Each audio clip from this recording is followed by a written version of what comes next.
Muito bem, irmãos. 1 Tessalonicenses, capítulo 5. Vamos abrir nossas Bíblias em 1 Tessalonicenses, capítulo 5. Terminando, então, o nosso estudo hoje na carta do apóstolo Paulo, a primeira carta do apóstolo Paulo aos Tessalonicenses. Por coincidência ou cristocidência, nós terminamos também hoje pela manhã o estudo na carta aos Romanos.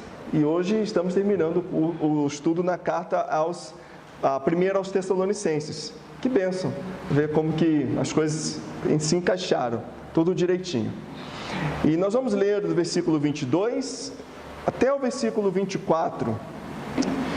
Diz assim a palavra de Deus: abstende-vos de toda a aparência do mal, e o mesmo Deus de paz vos santifique em tudo, e todo o vosso espírito e alma e corpo sejam plenamente conservados, irrepreensíveis para a vinda de nosso Senhor Jesus Cristo.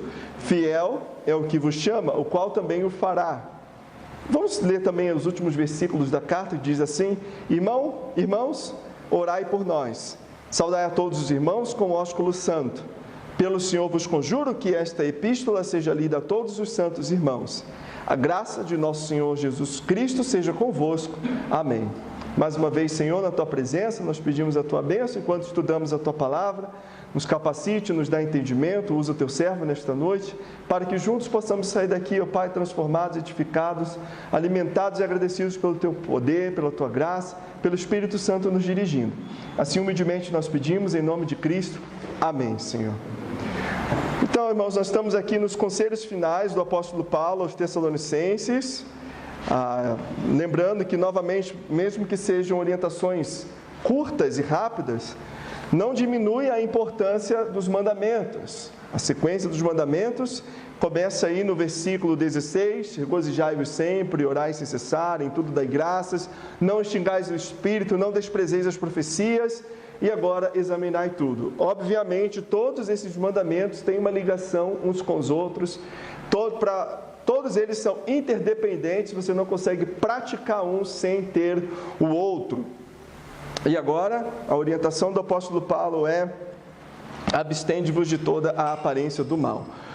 Hoje, não extensivamente, mas nós vamos perceber a questão da responsabilidade humana, do homem se esforçando para manter a sua santidade, a sua comunhão com Deus, para se encher do Espírito Santo, e a parte de Deus, soberania de Deus, cuidando de nós, do Espírito Santo, cuidando de nós, fazendo a parte dele, sem a qual nós não conseguiríamos, sem a qual nós não poderíamos ir para lugar nenhum.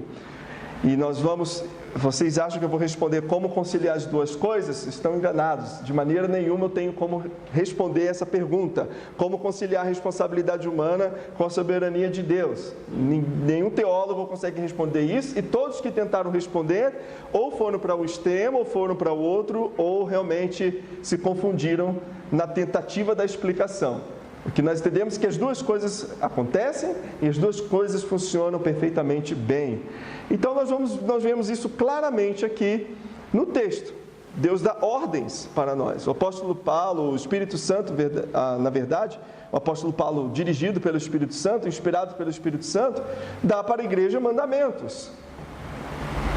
Se não tivéssemos a responsabilidade de cumprir com os mandamentos, para que mandamentos? Para que ordens, então, se nós não vamos cumprir?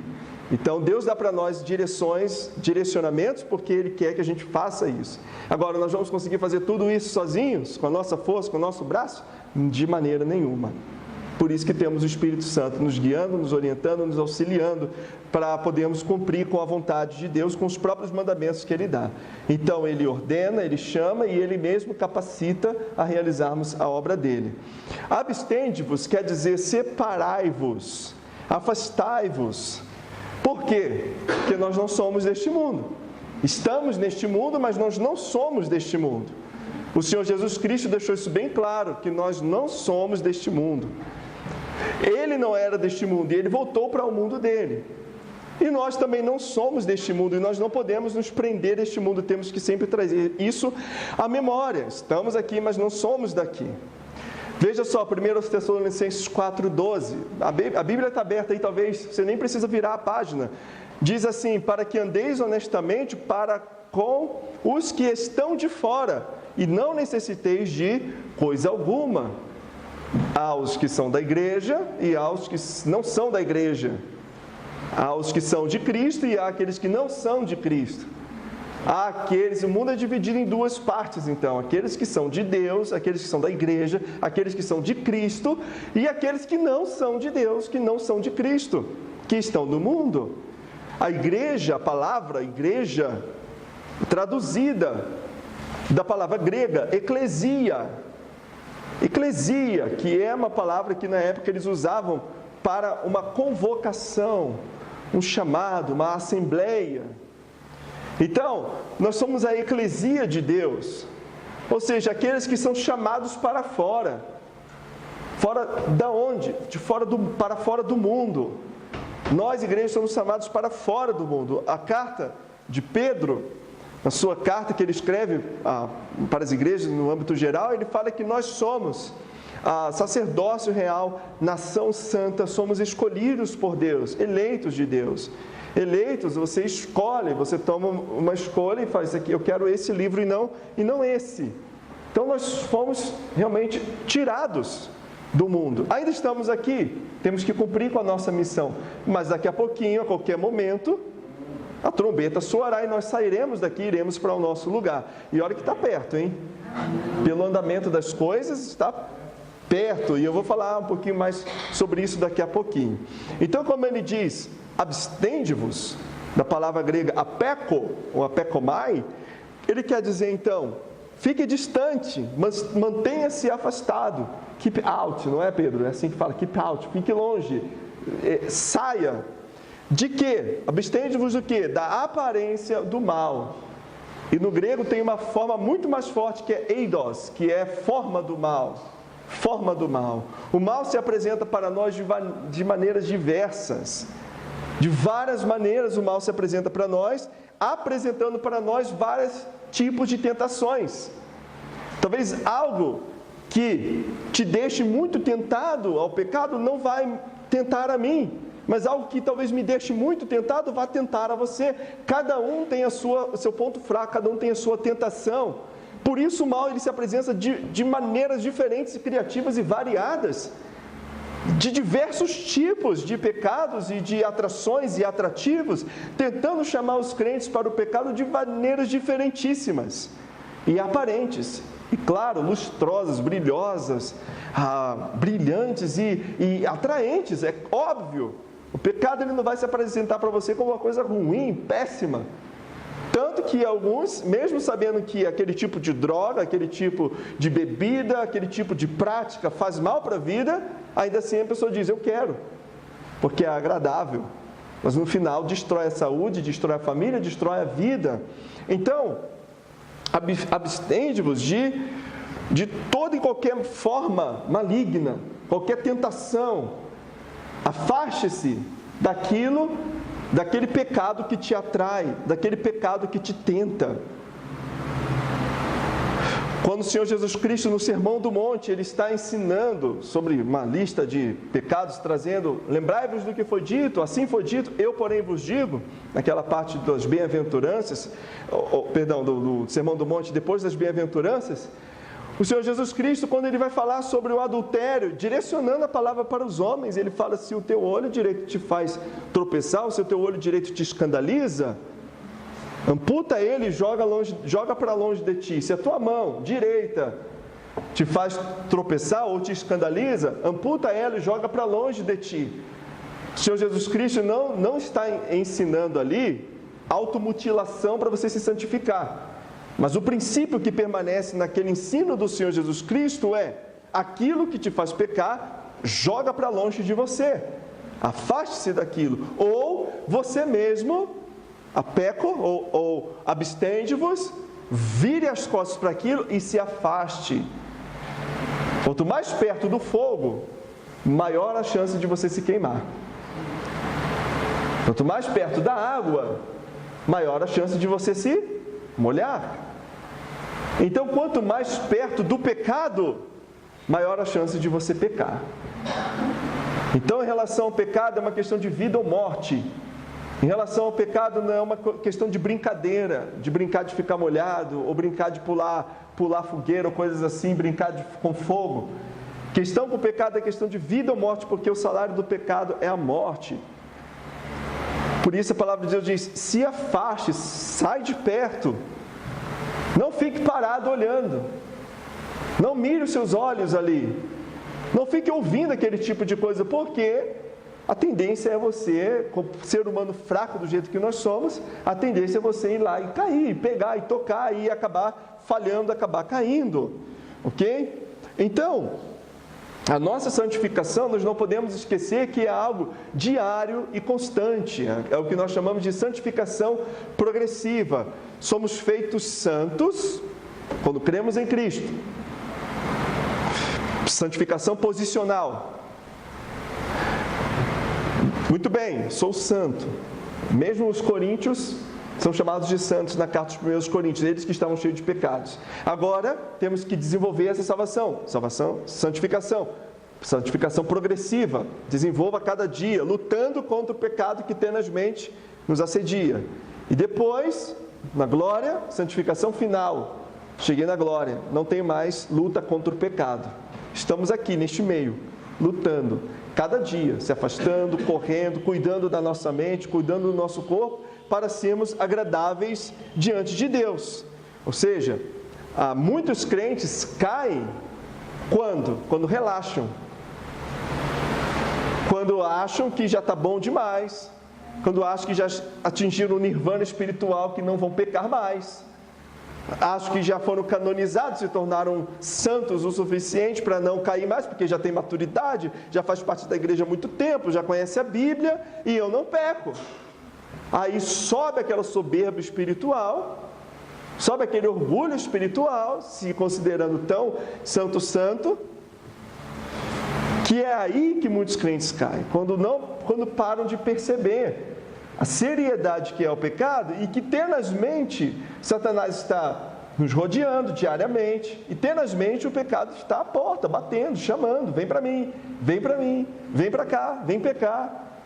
Considerai-vos mortos para com o pecado, considerai-vos mortos. Não ouça, não olhe, não sinta, santifique-se. Em Romanos 12, 9, o apóstolo Paulo diz: aborrecei o mal, ou seja, detestai o mal, odiai o mal e apegai-vos ao bem. Toda forma maligna, pecado, tudo aquilo que não agrada a Deus, tentação. A nossa reação para com o pecado deve ser ódio, aborrecimento, separação. Essa deve ser a visão, e não aquela visão de brincar, de se aproximar. Vou ver só mais um pouquinho, eu vou ouvir só mais um pouquinho, eu vou ficar olhando só mais um pouquinho, vou experimentar só mais um pouquinho. Mas é apecomai, é afastai-vos, abstende-vos, passa longe, passa de largo. E amados, foi-se o tempo, infelizmente, foi-se o tempo que os crentes se preocupavam em nem ao menos serem parecidos com o mundo, em vários sentidos. No seu linguajar, os crentes procuravam cuidar da sua maneira de falar, uma maneira correta, sem gírias, sem palavrões.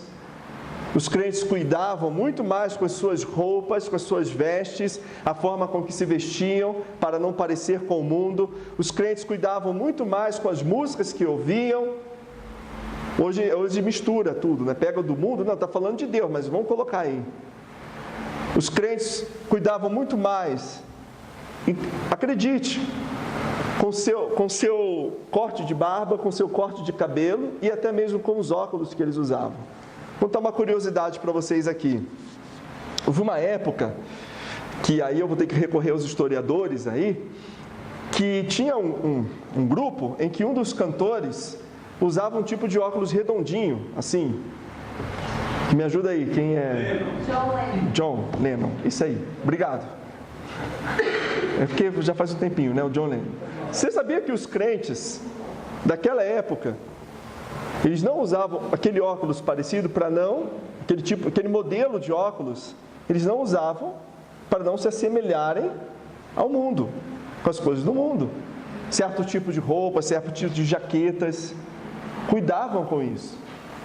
Cuidavam com as suas vestes, com as suas roupas, com o seu linguajar. Hoje o crente fala em gíria, fala palavrão e tudo. Abstende-vos, separai-vos, santificai-vos para amanhã, diz o Senhor. Santificai-vos hoje para amanhã. Então amanhã você se santifica hoje para amanhã novamente. E quando é esse amanhã? Quando esse amanhã vai chegar? Que amanhã é esse? Para nós, igreja? A volta do Senhor. Os crentes eram detalhistas na sua santificação. Hoje você vai falar esse tipo de coisa? Olha, esse tipo de cavanhaque, esse tipo de corte de cabelo, esse tipo de roupa está lembrando aquele grupo de pagode ou aquele grupo de rock. Ah, para, pastor, nada a ver. E pronto, acabou. Entrou nada a ver na história, vocês sabem, né? Irmãos, nossa parte é abstende-vos. É uma luta contra o pecado. E nós não temos resistido até o sangue na nossa luta contra o pecado. Ok? É uma luta diária, constante, vigiar e orar o tempo todo. Mas nós vamos ver também que nós temos a parte de Deus nos ajudando. Olha só o próximo versículo, versículo 23. E o mesmo Deus de paz vos santifique em tudo, e todo o vosso espírito e alma e corpo sejam plenamente, ou na sua totalidade, conservados e irrepreensíveis para a vinda de nosso Senhor Jesus Cristo. Nossa parte é agradar a Deus, andar no Espírito, fugir do pecado, resistir ao diabo, como eu já disse, mas nós temos que ter a consciência constante, lembrando de que quem realmente nos guarda do mal, quem realmente nos guarda do pecado é Deus. É Deus. O mesmo Deus de paz vos santifique em tudo. Na oração do Pai Nosso, o Senhor Jesus Cristo nos ensina a orar a Deus Pai, pedindo a Ele, Pai Nosso, está no céu, etc. E então o Senhor Jesus Cristo, Ele fala, orem ao Pai assim, e não nos deixes cair em tentação, mas livrai-nos do mal. Veja, na minha oração eu estou pedindo a Deus, não me deixe cair em tentação. Livra-me do mal, Senhor. Livra-me das tentações. Livra-me do pecado. Por mais que eu me esforce, eu tenho que ter aquela consciência, aquela ciência. Eu não sou forte o suficiente para vencer o mal. Eu não sou forte o suficiente para vencer a Satanás. Eu não sou forte o suficiente para vencer o pecado. Preciso da ajuda de Deus. Livra-me, Senhor, do mal. O Senhor Jesus Cristo, como nosso intercessor que Ele é, rapidamente, irmãos, abra comigo em João capítulo 17. O nosso Senhor Jesus Cristo, como nosso intercessor que Ele é, e já na terra já intercedia por nós, no versículo 11, na sua oração intercessória, veja só como Ele ora por nós. João 17, versículo 11. E eu já não estou mais no mundo, mas eles estão no mundo. Está falando com o Pai. E eu vou para ti, Pai Santo. Guarda em teu nome aqueles que me deste, para que sejam um, assim como nós. O que Jesus está pedindo? Guarda eles, Senhor. Guarda, Pai. E já intercedendo. E continua intercedendo por nós, pedindo, Pai, guarda-os. Versículo 12. Estando eu com eles no mundo, guardava-os em teu nome. Tenho guardado aqueles que tu me deste, e nenhum deles se perdeu, senão o filho da perdição, para que se cumprisse a Escritura, ou para que a Escritura se cumprisse. Mas agora vou para ti e digo isto no mundo, para que tenham a minha alegria completa em si mesmos. E aí ele continua dizendo assim, versículo 14: deles a tua palavra e o mundo os odiou, porque não são do mundo, assim como eu não sou do mundo. Não peço que os tires do mundo, mas que os livres do mal. Santificação é você sair deste mundo. Santificação é você morar lá em Marte, você morar lá na Lua. Santificação é você se tornar um eremita, indo morar em lugares desertos. Não é isso. Veja que Jesus está falando, eu não peço que você os tires do mundo, mas que os guardes do mal aqui neste mundo. Então aprenda a se guardar do mal aqui, mas com a ajuda de Deus, do Deus Pai. Versículo 16: não são do mundo, como eu do mundo não sou. Como eu disse no início, você é deste mundo? Eu não sou. Versículo 17: santifica-os na tua verdade. A tua palavra é a verdade. Ok. Como Deus vai te santificar? Como Deus vai te guardar? Como Deus vai te proteger do mal? Na palavra, na verdade. Não tem atalho, não tem caminho curto. O caminho é a palavra. Guarda no coração as tuas palavras para não pecar contra ti. De que maneira guardará puro o jovem o seu caminho? Observando conforme a sua palavra. Em Efésios 5 fala que Cristo santifica a sua igreja pela lavagem da água, pela palavra. É pelo conhecimento da palavra, pela obediência à palavra, pelo deleitar-se na palavra de Deus. Como isso, pastor? Eu leio a Bíblia, então quer dizer que eu leio a Bíblia e aí eu não peco mais? É isso que a Bíblia está dizendo, ou eu estou mentindo aqui? Mas como funciona isso? Obedecendo a palavra de Deus. Como funciona isso? Eu não posso explicar porque é um âmbito espiritual, mas eu posso te dizer que é assim que funciona. Você ora, você tem uma vida de oração constante, você tem uma vida de leitura da palavra e de obediência à palavra, não só de leitura, óbvio, que lê a palavra de Deus, até um ateu pode ler, uma pessoa que não crê em Deus pode ler, você tem que ler e obedecer a palavra de Deus, e aí automaticamente, com a ajuda de Deus, você vai se santificando, você vai se purificando, você vai andando conforme a vontade de Deus, conforme o que Deus quer, conforme Deus quer. Então, irmãos, como diz o Martinho Lutero no hino congregacional que ele compôs, Castelo Forte, tem uma parte do hino que ele diz: a nossa força nada faz, estamos sim perdidos, mas tem uma esperança. Mas nosso Deus socorro traz e somos protegidos. Por você mesmo, você tem que se esforçar, mas a tua força não é suficiente porque o pecado é muito forte. Mas Deus te enche de força, o Espírito Santo te enche de força. A palavra de Deus não mente. Andai em espírito e jamais, nunca jamais, cumprireis a concupiscência da carne. Então é um trabalho em equipe, você fazendo a tua parte, orando, lendo, procurando obedecer a palavra de Deus, e Deus fazendo a parte dele, te protegendo, te guardando do mal, de uma forma invisível que a gente não entende. Quando você começa a subir o orgulho espiritual, é aí que cai. Quando você fala, não preciso da ajuda de Deus, não, pode deixar que eu sou espiritual forte o suficiente. Já era, não tem esperança. E aí o apóstolo Paulo continua, voltando para 1 Tessalonicenses 5, ele continua falando que a totalidade do nosso ser deve ser santificada. Você não deve se santificar parcialmente, mas por completo. Espírito, alma e corpo deve ser santificado. O espírito e a alma é aquela parte interna que nós não podemos ver, existe, está dentro de nós, nos controlando, nos dominando, as nossas emoções, os nossos pensamentos, a nossa consciência, os nossos desejos, as nossas intenções, a nossa adoração a Deus, tudo isso é espírito espiritual, tudo isso é alma. A alma se alegra, a alma se entristece, o espírito se alegra, o espírito se entristece. Essa é a parte invisível que controla o nosso corpo. Mais uma vez, uma coisa que é difícil de explicar. Não vou conseguir explicar isso perfeitamente para vocês. Podem ler livros e livros de teologia, você vai gastar um bom tempo tentando entender isso, no final você vai chegar à mesma conclusão que eu. Sei lá, entendi, mas é a parte interna nossa. Deus sabe. E o nosso corpo, aí sim, é a parte externa. Ok? Aquilo que nós, 5 sentidos, não é? Visão, audição, paladar, olfato e tato. Aí é moleza. Isso aí dá para explicar, todo mundo entende. Isso aí é parte do nosso corpo, dos nossos membros, mãos, pés, ouvidos, olhos, etc. Boca, nariz, etc, etc, etc. E aí o apóstolo Paulo diz que sejam tudo isso, espírito, alma e corpo, sejam plenamente, ou seja, na totalidade do seu ser, conservados e irrepreensíveis. Conservados e irrepreensíveis. Ou seja, conserve o padrão santo dos teus pensamentos, das suas emoções, da sua vontade e do seu corpo.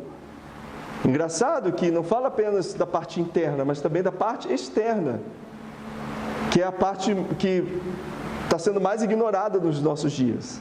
Mas como você santifica a parte externa se a parte interna não está pura, não está santa? O que acontece fora é apenas um reflexo do que está dentro.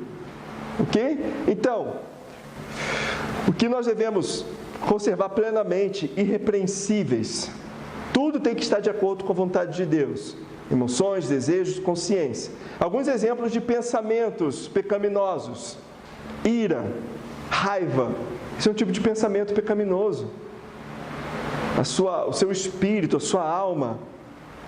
Inveja, rancor, amargura, cobiça, ciúmes. Tudo isso daí é pecaminoso. Isso não é se conservar plenamente irrepreensível. Sentimentos, a alma. Sentimentos pecaminosos. Ódio. Tristeza egoísta. Não a tristeza, mas entenda, tristeza egoísta. Sabe o que é tristeza egoísta? Eu não consegui aquilo que eu queria, não foi feito do meu jeito e eu fico com raiva, fico com tristeza, porque a minha vontade não foi satisfeita. Eu não pensei na vontade de Deus, eu pensei na minha vontade, eu não pensei na vontade do próximo, eu pensei na minha vontade, aí eu fico chateado, fico triste, deprimido. Aí isso aí é pecado. Remorso também é um tipo de sentimento pecaminoso. O arrependimento, segundo Deus, ou o arrependimento, que é a mudança de pensamento, que leva a uma mudança de comportamento de acordo com a vontade de Deus, isso aí é bom, isso é agradável diante de Deus. É isso que Deus quer de nós e é esse evangelho que nós pregamos, o evangelho de arrependimento. É isso que a palavra de Deus prega: arrependei-vos.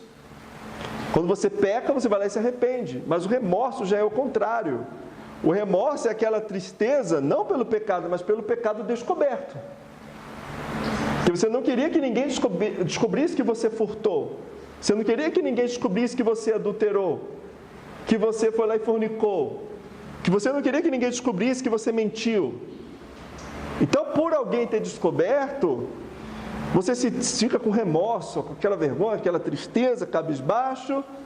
Mas é uma questão de que no momento que você tem a oportunidade de fazer de novo, como não houve o arrependimento, você vai lá e faz novamente, porque não houve uma mudança de pensamento. Mas pastor, eu caí em pecado novamente, eu não sou salvo? Foi só um remorso? Não, é isso que eu estou dizendo. Gente, presta atenção no que eu estou falando aqui. A nossa luta contra o pecado é constante e diária. Então, se nós pecarmos, Ele é fiel e justo para nos perdoar os pecados e nos purificar de toda injustiça, se confessarmos os nossos pecados. O crente arrependido, ele pecou, ele corre lá e confessa os seus pecados, se ajoelha, pede perdão a Deus, pede ajuda de Deus para não cair de novo, vai para a palavra de Deus, se enche do Espírito Santo. Caiu, ele volta de novo, pede perdão de Deus de novo e se esforça para não cair de novo. Ele fica lutando contra aquilo, até que ele consiga ter uma vida vitoriosa contra o pecado. Diferente do remorso, que a pessoa cai e faz de novo, e não está nem aí. E quando alguém descobre, faz aquela cena, aquele teatro, mas a oportunidade que tem, volta e faz de novo. E não se arrepende, não pede perdão a Deus e não se esforça para mudar. É isso a diferença.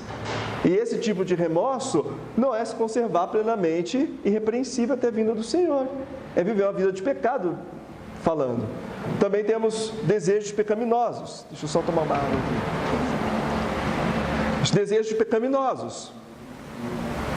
Desejos carnais. Concupiscência da carne, concupiscência dos olhos, a soberba da vida.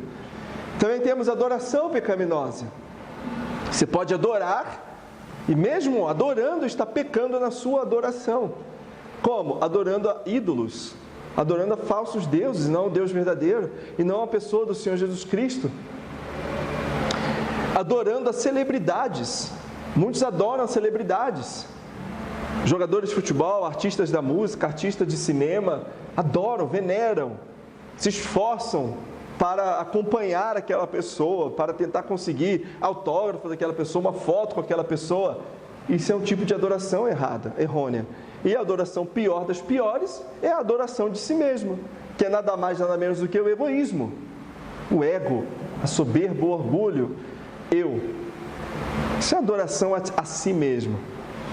Tudo isso que eu estou falando são exemplos de como você não está mantendo o seu interior, as suas emoções, a sua vontade, os seus desejos, sua consciência puros.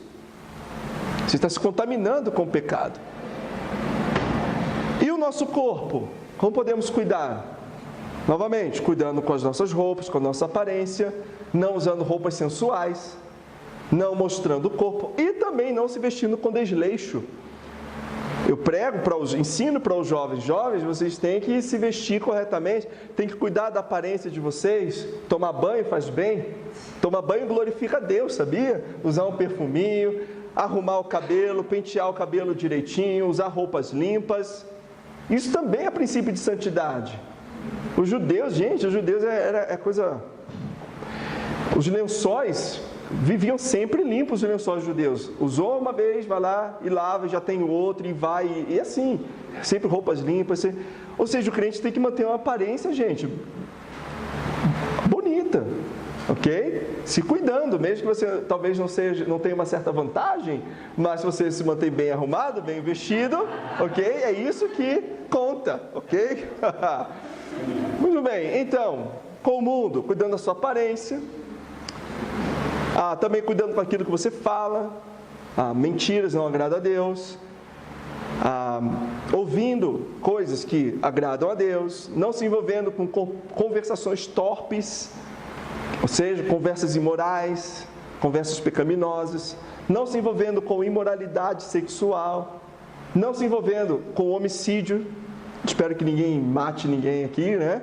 Não se envolvendo com roubo, não se envolvendo com furto, tudo isso é tipo de pecado, que nós devemos abster-se, afastar-se, não praticarmos, mantermos a nossa santidade diante de Deus, ok? Então a nossa santificação, irmãos, nós vamos ver aqui no texto agora, que a nossa santificação ela tem uma motivação suprema.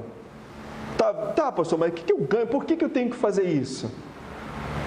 Me santificando.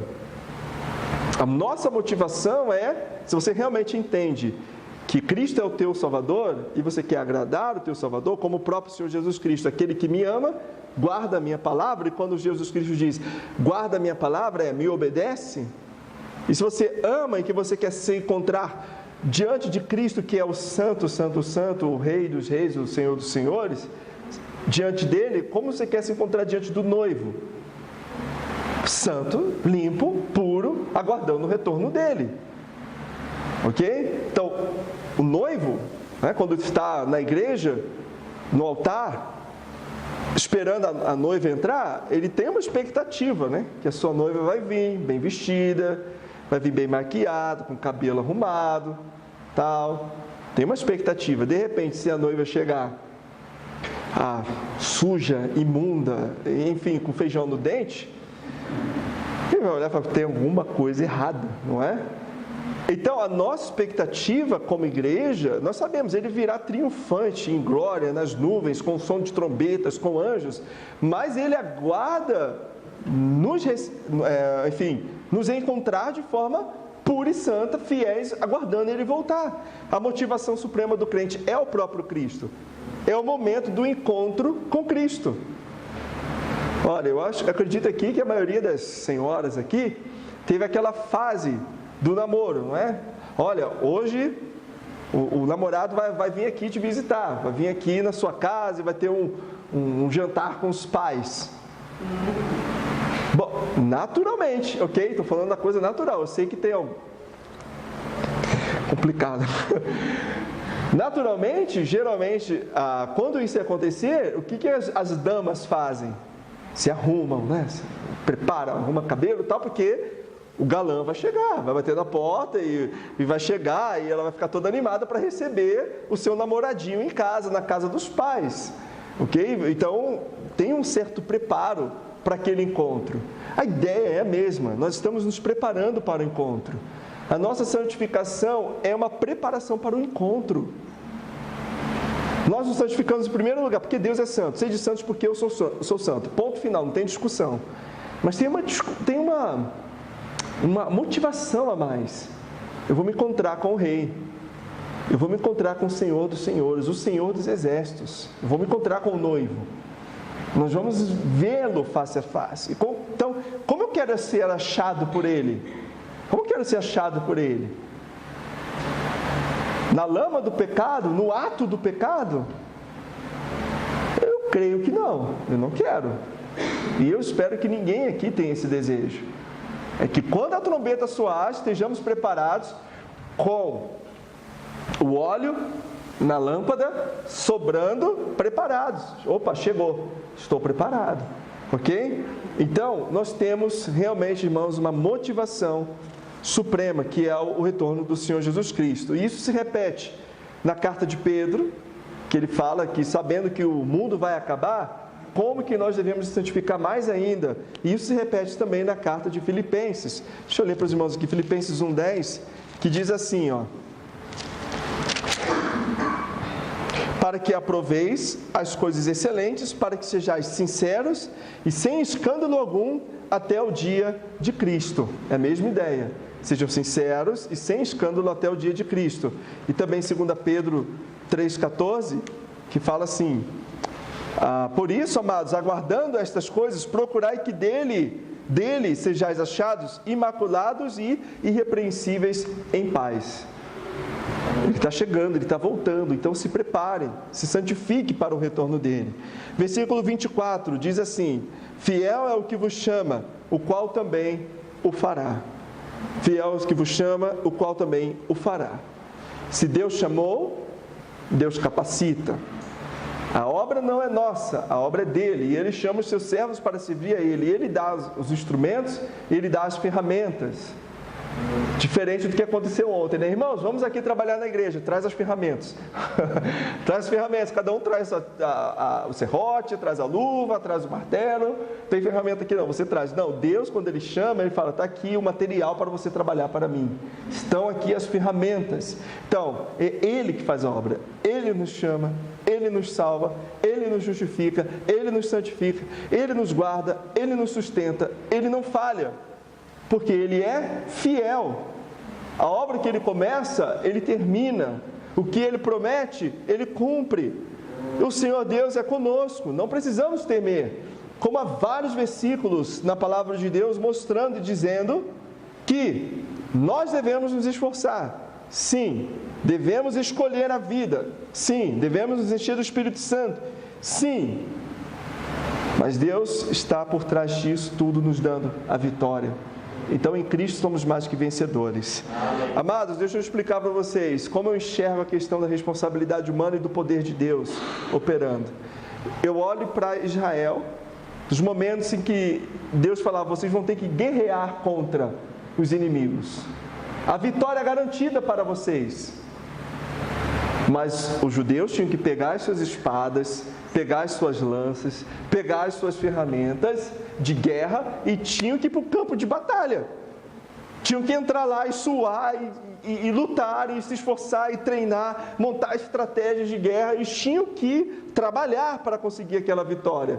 Deus falou: eu vou dar, mas vocês vão ter que fazer também.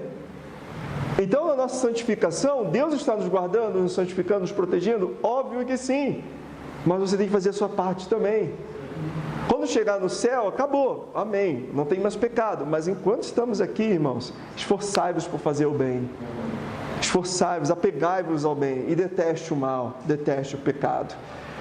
Que sejamos fiéis a esse Deus que tanto nos ama, porque se nós formos infiéis, Ele continua sendo fiel, porque Ele não pode negar-se a si mesmo. Mas fiel é Deus, porque Ele nos chama e que nós possamos cumprir com o chamado dEle.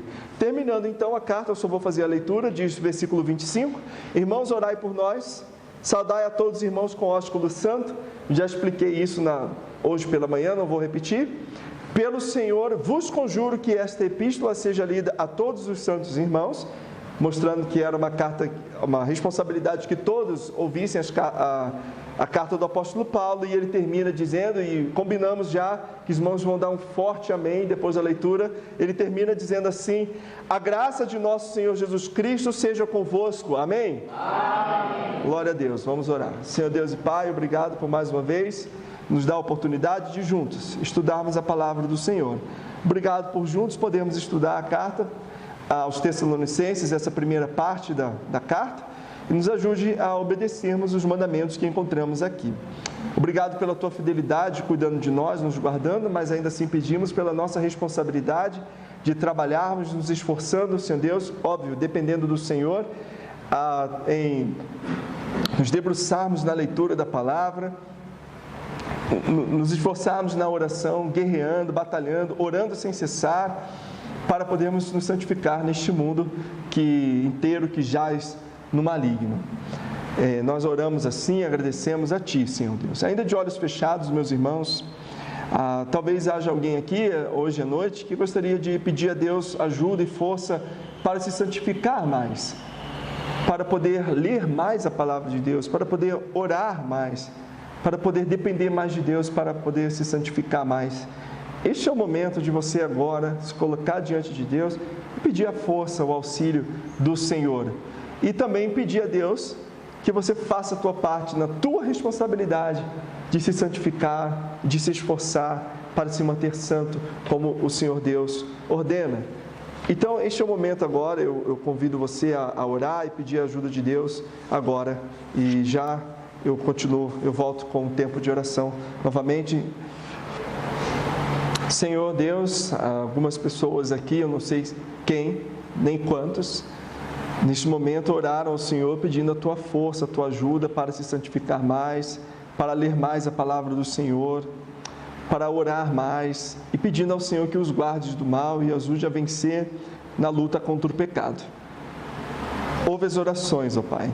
Nós estamos decorando um versículo que diz que o Senhor, mesmo que habita no alto e sublime trono e mora na eternidade, ainda assim o Senhor está com os abatidos de espírito, com os quebrantados de coração, e o Senhor vivifica, Senhor Deus, essas almas, esses espíritos, ó Pai, quebrantados e abatidos. E há alguns hoje aqui que estão abatidos, quebrantados, se colocando diante do Senhor, confessando que não tem força para vencer o pecado na vida, e pedindo ao Senhor, ó Pai, a Tua ajuda, o Teu poder, o auxílio do Espírito Santo, para se encher mais do Espírito e vencer.